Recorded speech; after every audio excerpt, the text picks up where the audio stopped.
नमस्कार, मी सुमन महाजन. आपण पाहत आहात सोहळा ज्येष्ठांच्या गप्पांचा. ह्यात आपण लोकांचे जुने अनुभव, 40-50 वर्षापूर्वीचे अनुभव, काही आगळे वेगळे, काही अनोखे, काही मजेशीर, काही खूप हसवणारे असे आपण ऐकतो. या मुलाखती तुम्हाला ऐकायला खूप मजा येते. तुम्ही ऐकतही आलात आत्तापर्यंत. ज्यांनी बघितल्या नसतील त्यांनी जरूर बघा. आज आपल्याबरोबर आहेत सौ मीनाक्षी आपटे. ह्या आता सोशल वर्क करतात, हे त्यांचं प्राधान्य आहे आता. पण पूर्वीचं त्यांचं आयुष्य कसं होतं, काय काय वेगळ्या वेगळ्या घटना घडल्या, काय वेगळे अनुभव, हे आपण आज त्यांच्याकडे ऐकून घेणार आहोत. तर नमस्कार आपटे मॅडम. नमस्कार. कशा आहात? छान, मजेत. छान. हां, तुम्ही पूर्वी कुठे राहतो आता, का पूर्वीपासून तुम्ही इथेच राहता? नाही, मी लग्न होऊन पुण्यात आले आणि आम्ही पूर्वी झिरपे भाड्यात नारायणपेठेत राहत होतो. त्यानंतर मग आम्ही मॉडेल कॉलनीत भाड्याच्या फ्लॅटमध्ये राहत होतो. तो प्लॉट ठेवला होता सहकारनगरला. आणि मग जेव्हा आमच्याजवळ पैसे साठले तेव्हा आम्ही सहकारनगरला मेघना सोसायटीत हा बंगला बांधला. बरं, उत्तम, खूपच छान. तुम्हाला तुमच्या जुन्या आठवणी काही डोक्यात आहेत का, की तुम्ही वेगळं असं काही सांगू शकाल, किंवा असं काही तुम्हाला एखादी मजेशीर गोष्ट सांगता येईल का? हो, सांगा की. आयुष्यात मजेशीर गोष्टी खूप घडली की लग्न झालं तेव्हा माझ्या मिस्टरांचा स्वभाव खूपच मिसप्लीट. तेव्हापासून मला जास्त सवय झाली मजेशीर गोष्टी सांगायची. आता सुरुवातीचं माझं लहानपण खेडेगावात गेलं. रोहा, जिल्हा रायगड, इथे माझं लहानपण गेलं. माझ्या वडिलांची भाताची गिरणी, पिठाची गिरणी, पोळ्याची गिरणी असे सगळे व्यवसाय होते.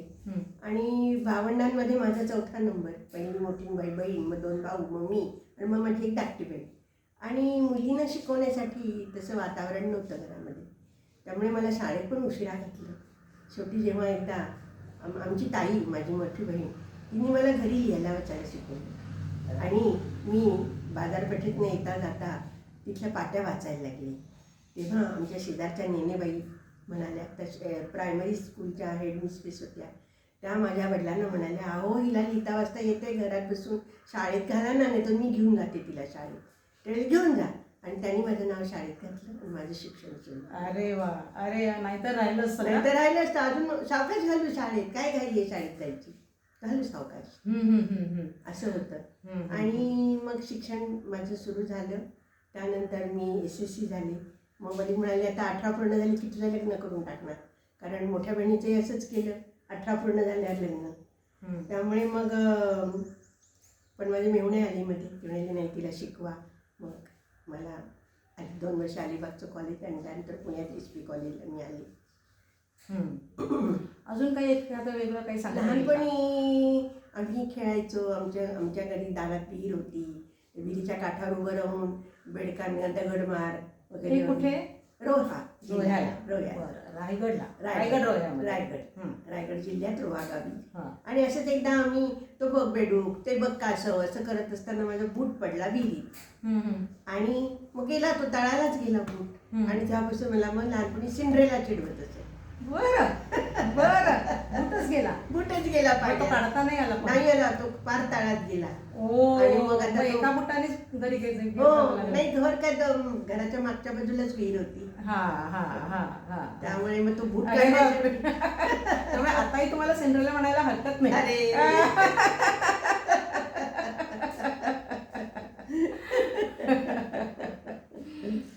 तुम्हाला गाण्याची वगैरे आवड आहे? हो, लहानपणापासून गाण्याची आवड. पण खेडेगावात असल्यामुळे शिकायला मिळालं नाही. मग पुण्यात आल्यावर ठरवलं शिकायचं. पहिला भारत ज्ञान समाजात 2 परीक्षा दिल्या. SPच्या हॉस्टेलवर राहत होते मी. आणि वडिलांना पण कळलं आता ही मुलगी चांगली अभ्यासू आहे, हुशार आहे, कारण मला नॅशनल मेरिट स्कॉलरशिप होती SSCच्या मार्काने. आणि मग माझ्या नशिबाने मोठ्या मोठ्या संगीतकारांशी माझी ओळख झाली. राम कदम, प्रभाकर जोग, आनंद मोडक. अरे वा. हो, अरे वा. मग त्यांच्याकडे शिकलात का तुम्ही? मी गेले राम कदमांकडे, मला शिकवाल का? ते म्हणाले हो, उद्यापासून या. आणि तेव्हा म्हणजे मी बँकेत जॉब करत होते टिळक रोड ब्रँचला आणि बँक ऑफ महाराष्ट्रामध्ये. आणि त्यांचं घर जवळ होतं रामकदमांचं तिथून. आणि बँक सुटल्यावर या म्हणे, उद्या 4ला बँक सुटली की लगेच या इथे, मी शिकवायला तयार आहे. किती ग्रेट ना, एवढ्या मोठ्या संगीतकार. अगदी प्रश्नच नाही. आणि फी किती वगैरे काही नाही, उद्यापासून या, 4ला बँक सुटली की या. फुकटात शिकवलं त्यांनी? नाही, मग मी इथं घरी आले आणि घरी सांगितलं. तेव्हा माझी मुलं लहान होती, शाळेत जाणारी होती. तर मिस्टर म्हणाले परीक्षा आहेत त्यांच्या जवळ आलेल्या, परीक्षा होते, आता तो आल्यावर त्यांचा अभ्यास घेतेस, ती लहान आहे, मे त्यांची परीक्षा मे महिन्याची सुट्टी लागली की मग क्लास जॉईन कर. आणि मग मी ठरवलं तसं. आणि जेव्हा क्लास जॉईन करायला गेले त्याच्या आधीच माझ्या दुर्दैवाने रामकदम वारले. अरे बापरे, म्हणजे तुमची ती संधी गेली म्हणायचं. गेली. खूप वाईट वाटलं. अरे खूप बापरे. वाईट. पण योग असा की नंतर मालती पांडे यांच्याकडे मला शिकायला मिळालं. अरे वा. हो. मग त्यांच्याकडे किती वर्ष शिकलात? 4-5 वर्ष शिकली मी त्यांच्याकडे. शास्त्रीय संगीत? हो, शास्त्रीय संगीत. बरं, उत्तम उत्तम, खूप छान. आणि आमच्या घरासमोर सहकारनगरला प्रभाकर जोग राहायचे. हां. तर त्यांच्याशी पण मी खूप गप्पा मारायचे संगीतावर. त्यांनाही पण बोलायला खूप आवडायचं. त्यांना वेळ असला की ते मला विचारायचे, आता बोलायचं का, आपण गप्पा मारायच्या का. आणि कधी कधी ते घरात एकटे असायचे, मग बोर व्हायचे, मग मी जायचे किंवा ते घरी यायचे. आणि त्या संगीतावरच्या त्यांच्या गप्पा आणि त्यांचे अनुभव ऐकायला मला खूप आवडायचं. आणि त्यांना मदत पण करायची. ते जेव्हा बाहेर जायचे कार्यक्रमाला वगैरे तेव्हा त्यांच्या मिसेस घरी एकट्या असायच्या. मग ते म्हणायचे जरा बसता का, माझ्या मिसेस बसायची. असं मी त्यांना मदत पण करायची. म्हणजे तुमच्या थोडक्यात अगदी नावाजलेल्या लोकांशी छान ओळखी आणि परिचय, आपलेपणा वगैरे असं खूप होतं. हो, खरंच होतं. आणि मला पहिल्यापासून संगीताची आवड. हो. आनंद मोडक यांनी पण सिलेक्ट केलं होतं मला बँकेच्या गाण्यांमध्ये. बरं. हो, ग्रुप सॉन्गमध्ये होते मी. बरं. आणि आम्ही ऑल ओव्हर इंडिया पहिला नंबर आणलेला आहे. बरं. देशभक्तीपर गीत आणि लोकसंगीत. एखादं गाणं थोडक्यात म्हणाल का? हो, लता दीदींवर केलेलं गाणं आहे म्हणून का म्हणा. कारण त्या तर माझ्या गुरु आहे लता दीदी. म्हणा. कल्पवृक्ष कन्येसाठी हे जे त्यांचं गाणं आहे, त्याच चालीवर मी लता दीदींचं करिअर घेतलेलं आहे. जाहली लता दीदी थोर, आशीर्वच बाबांचे कर. जाहली लता दीदी थोर, आशीर्वच बाबांचे कर. कंठातील 7 सूर, दरवळले या जगतावर. दरवळले या जगतावर. बालपणी अघटित घडले, पितृछत्र ते हरपले. बालपणी अघटित घडले, पितृछत्र ते हरपले. चार भावंडांची ताई, आता पिता होऊन गेली. कष्ट आणि कर्तव्याची साधना तिने केली. रसिकांचे प्रेम मिळाले, कीर्ती आणि वैभव आले. कीर्ती आणि वैभव आले. कीर्ती आणि वैभव आले. माझा आवाज बसलाय ना त्याला. नाही काही नाही, आता उत्तम गायला, करावे. खूप उत्तम गायला. आणि अनपेक्षित तुम्ही त्याचं वर्णन केलेलं आहे, वेगळंच आहे. लता दीदींच्या आयुष्यावरचं थोडक्यात आहे. हे तुम्हाला कसं सुचलं? मला सुचलं म्हणजे मी एकदा लता दीदींचा कार्यक्रम ऐकायला गेले होते. सगळी मंगेशकर फॅमिली होती आणि आमच्या शेजारी जोगळेकर आजी राहायच्या.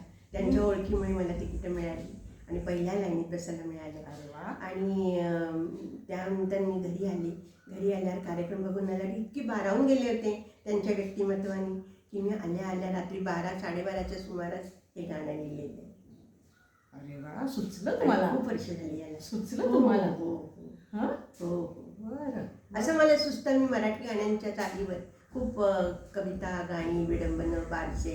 बारशाच्या वेळेला डोहाळ्याच्या वेळेला डोहाळे म्हणतो आपण, बारशाच्या वेळेला पाळणा म्हणतो आपण. असं खूप केलं. 1-1.5 तासाचा कार्यक्रम तुम्ही करू शकते. अरे वा. मराठी गाण्यांच्या करणार चालीवर. आहात का कुठे? हो, करीन ना, हा, करीन. कधी करायचा विचार आहे? कधी पण. तसं म्हणजे लिस्ट तयारच आहे. 1 तासात किती गाणी होतात आणि मी म्हणायची. बरं. तुम्हाला असं घरगुती एखादा प्रसंग काही आहे का मग डोक्यात, सांगू शकाल का? कसला? तुमच्या घरगुती. हां, घरगुती प्रसंग हं. आहे ना, की माझी नणंद हां. मेंटल पेशंट होती बरं. आणि 30-35 वर्ष आमच्या घरी होती. हां हां हो, आम्ही सांभाळलंय तिला. हां, हां. तिचा डिव्होर्स झाला, मुलीच्या डोक्यावर परिणाम झाला. हां. मुलगा तिच्या मिस्टरांच्याकडे छोटा होता, तो 4 वर्षाचा. हां. आणि त्यामुळे तिला मुलाची खूप आठवण यायची. हो, पण हो. माझ्या मुलांकडे बघून ती त्या आपल्या स्वतःचं मन रमवायची. रमवायची. हां, हां. खूप माझ्या मुलांवर तिने आमच्या मुलांवर प्रेम केलं. हं. आणखीन तिला आम्ही सांभाळून घेतलं, समजून घेतलं तिचं दुःख, की दुःखी जीव आहे, संसार नाही, नवरा मुलगा असून नाही, असं म्हणून हो ना. सांभाळून घेतलं. तिला हां. सायक्रॅटिस्टची ट्रीटमेंट दिली, डॉक्टर लुकतुके यांची ट्रीटमेंट होती तिला. बरं. आणि खूप आम्ही आनंदात होतो पण सगळे. पण सुधारणा झाली? हो, होत होती सुधारणा. अच्छा. त्या आणि तिला अटॅक आला की आम्ही हॉस्पिटलला ॲडमिट करायचो. बरं वाटलं की घरी आणायचो. बरं. आणि सणासुदीला तर कधीच तिला सोडलं की दिवाळी, दसरा, हां. गणपती. कारण तिला खूप उत्साह होता सणासुदीला. छान छान साड्या नेसणं आणि उत्साहात असायची ती. छान छान छान छान असायची. छान. म्हणजे त्यांच्या त्या आजारामध्ये सुद्धा त्यांनी आयुष्य जेवढं छान उपभोगता हो, येईल तेवढं हो. उपभोगलं त्यांनी. आत्ता 2-3 वर्षापूर्वी त्या गेल्या. आई गं, आई गं. पण शांत पण मग पण ते शेवटपर्यंत तुमच्याकडे हो होत्या. हो होत्या. बरं बरं. आणि डॉक्टर कोण होते? डॉक्टर लुकतुके अच्छा. यांची ट्रीटमेंट होती, बरं बरं बरं. पुण्याचे सायक्रॅटिस्ट. हां हां हां हां हां. आणि आणखीन काही सांगण्यासारखं आहे? घरातलं का? घरगुती काही म्हणजे तुम्हाला जे हो. म्हणजे मी जॉब केला तेव्हा सासूबाईंच्या मनाविरुद्ध होता. मिस्टर म्हणाले स्वतःच्या पायावर उभी राहा, शिकलेली आहेस, कधी कोणावर काय वेळी सांगता येत नाही. त्यामुळे मग मी बँकेत लागले, नोकरी करायला लागले. आणि त्यावेळेस बँकेतले पण खूप विनोदी प्रसंग आहे की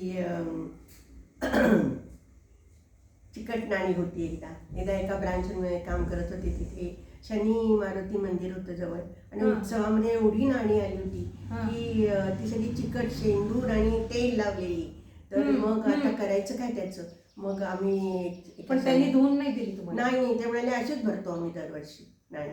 आणि मी तिथे त्या ब्रांचला नवीनच गेले होते, मलाही माहीतच नव्हतं काही. असेच भरतो, तुमच्या इथेच आमचं खातं आहे, दुसरीकडे कुठेच आमचं अकाउंट नाही आहे, तुमच्याच बँकेत अकाउंट आहे, त्यामुळे आम्ही कुठे नेणार नाही. भरा.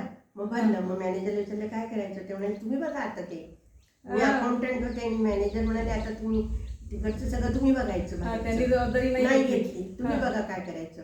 मग मी शनिवार होता, हाफ डे होता, शिपाईला म्हटलं आज आपण करूया हे काम. मग एका मोठ्या टबमध्ये गरम पाणी त्यांनी करून दिलं, त्याच्यात आम्ही ती सगळी नाणी टाकली आणि 2 तास ठेवल्यानंतर चोळून धुवून वाळवली फडक्यावर. मग ती मी भरली पिशवीत आणि घरी घेऊन आले. दुसऱ्या दिवशी रविवार होता, चितळ्यांच्या दुकानात गेले आणि ती मोजली होती आम्ही सगळी. 5,000 रुपयाची नाणी होती. बापरे. हो, चितळ्यांच्याकडे आली. त्याची निगा राखणं पण सगळं एवढं सोपं नव्हतं. नाही ना. आणि मी आधी चितळ्यांना विचारून आले होते आमच्या बँकेतली घ्याल का नाणी? हो म्हणाले घेईन आणा तुम्ही. आणि बाजीरावचे चितळे, बाजीरावचे. हो. पूर्वी मी बाजीरावला होते तेव्हा दर ब्रांच होती की काहीतरी खाऊ मुलांना घेऊन जायचे त्यांच्या दुकानातून, त्यामुळे त्यांच्याशी ओळख झाली होती. आणि मग मी त्यांना विचारायला गेले तर हो आणा, फक्त ती मोजून होईपर्यंत तुम्ही थांबलं पाहिजे. म्हटलं हो थांबली. मग रविवारी घरातलं उरकल्यावर गेले चितळ्यांच्या दुकानात. हो, 11-11:30ला गेले आणि ती नाणी दिली त्यांना. सॉर्ट करून व्यवस्थित सगळी ठेवलेली होती. आणि म्हटलं तुम्ही मोजा, तो मी बसते. पण ती चिकट राहिली नव्हती? नाही, स्वच्छ चकाचक नाणी करून दिली. किती छान. आणि मग त्यांनी मला 5,000 रुपयाची नोटा दिल्या आणि मग मी त्या कस्टमरच्या खात्यात भरली. आणि ते कसं ना, ते लोकांनी दान केलेले पैसे असतात, त्यामुळे त्याला एक वेगळंच महत्व आहे. हो हो हो, बरोबर आहे. हो की नाही? हो हो. असे खूप अनुभव आहेत बँकेतले वेगळे. आता एवढी वर्ष 30-32 वर्ष सर्व्हिस झाली ना माझी बँकेत. आहेत अनुभव आहेत. पण माझा स्वभाव असा आहे, मी कोणाशी भांडत नाही, कोणाला टाकून बोलत नाही. शिपायाशी सुद्धा प्रेमाने बोलायचं, गोड बोलून कामं करून घ्यायची. शेवटी माणूस आहे तो. असं आहे ना? हो हो. त्यामुळे शिपाई सुद्धा माझं ऐकायची. मी सांगितलं की लगेच करायची काम. त्या दिवशी शिपाई संध्याकाळपर्यंत थांबला, ती नाणी स्वच्छ करून पुसून पिशव्यात भरेपर्यंत माझ्याबरोबर थांबला. अच्छा, शनिवार असो. खरंच कौतुक आहे त्याचंही आणि तुमचंही की अशी एवढी नाणी ती स्वच्छ करून चितळ्यांच्या दुकानात नेऊन द्यायची आणि त्यांनी ऍक्सेप्ट केली हे पण खूप मोठी हो गोष्ट आहे ना. हो खरंच आहे खरंच आहे. कारण सगळे असं करणार नाही. नाही नाही खूप छान खूप छान. तुम्ही मगाशी ना काहीतरी मला एक वेगळी गंमत घरात घडलेली सांगितली, ती सांगू शकाल का? वेगळी गंमत. हां, घरातलीच. तुम्ही हां. तुम्ही आता येणार होते म्हणून तुम्ही हो, मला एक गंमत आहे, मी- मी सांगेन तुम्हाला. हो हो हो हो मी म्हटलं की आता ह्यांनी मला जर विचारलं इंटरव्ह्यूत की एखादा विनोद सांगा, हां तर म्हटलं मला विनोद येतच नाही काही, आठवत नाही पटकन. हां. हं. तसे माझे मिस्टर म्हणाले की तुम्ही माझा इंटरव्ह्यू घेता हाच एक मोठा विनोद आहे. असं सांग त्यांना, असं सांग. मी त्या माझा इंटरव्ह्यू घेतात ही फार मोठी गोष्ट आहे म्हणून सांगायचं त्यांना, विनोद नाहीये.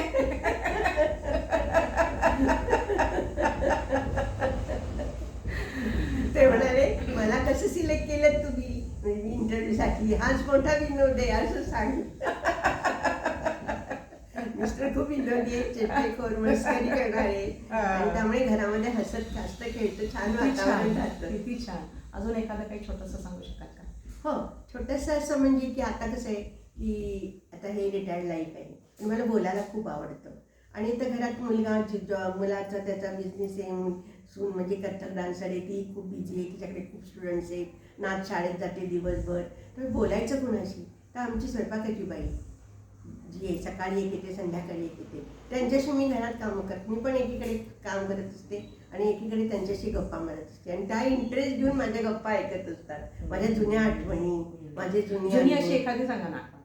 म्हणजे कशाबद्दल? तुम्हाला आत्ता जी आठवते ती. हो आमच्या पहिल्या ज्या बाई होत्या आमच्याकडे, त्यांच्यावर घर चोपून मी जायची. जुनी गोष्ट आहे का? खूप जुनी, माझी मुलं लहान असताना 30-35 चालेल ना वर्षापूर्वी. चालेल ना. आणि त्यांच्यावर घर सोपून मी जायचे, त्या मागेच ऑटोसमध्ये राहायच्या आणि मला अजिबात काळजी नसायची घराची की मुलं आहेत, शाळेत आली तरी बाई आहेत, बघतायत, सगळं करतायत.